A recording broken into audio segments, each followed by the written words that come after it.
Мохамед Камбер,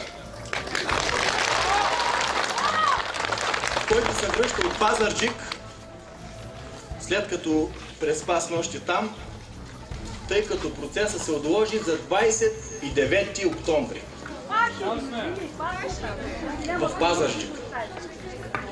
И аз предлагам на всички вас да проявите малко търпение, да изчакаме да пристигне и с бурни аплодисменти и лозунги да го посрещнем. Това ще е може би най-малкият жест, който може да му дадем за неговите заслуги към нас, към селото.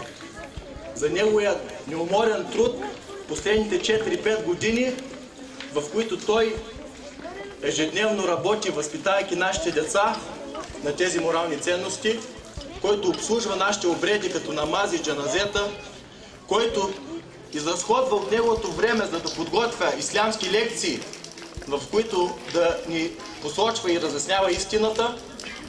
Всички тези заслуги ние знаеме, че Аллах Аззаваджал няма да погуби неговата награда и неговата награда, тя е при Аллах запазена и с нищо той няма да бъде угнетен.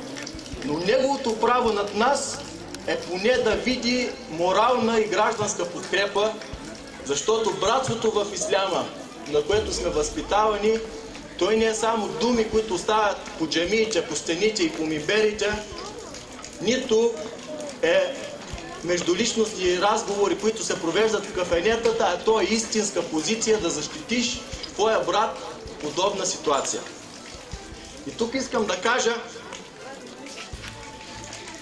ако целта на подобни акции, тя е дискредитиране или уронване на престижа и достоинството и доверието на тези хора, на тези водачи, ние заявяваме, че колкото повече акции има, толкова повече се повишава нашето доверие към тях.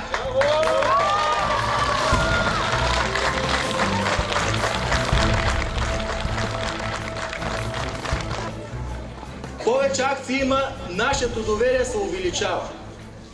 Затова нека тези хора, ако им е подобна целта, нека да разберат.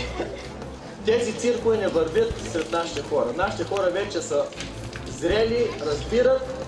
Ние сме надмогнали вече нашите страхове. Ние знаем, че живеем в правова държава, която правова държава е част от Европейския съюз и Европейския съюз има подписани правни конвенции, които защитават правата на малцинствата и никой няма право да потъпва нашите права.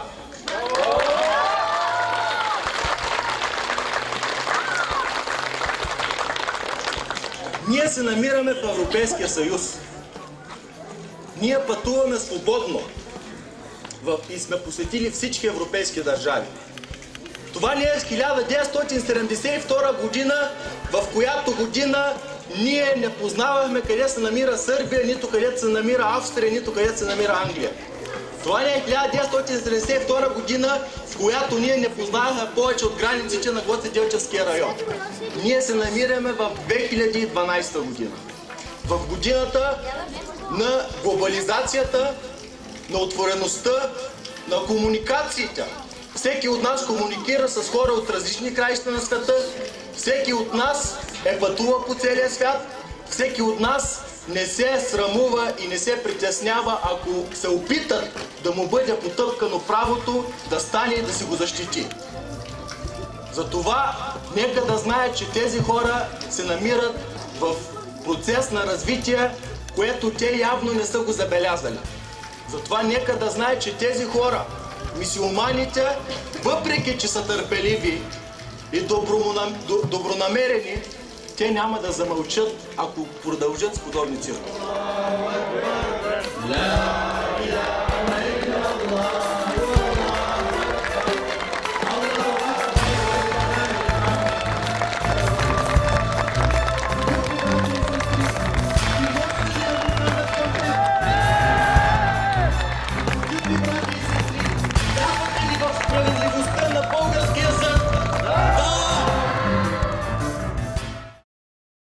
واصبر وما صبرك إلا بالله ولا تحزن عليهم ولا تك في ضيق مما يمكرون إن الله مع الذين اتقوا والذين هم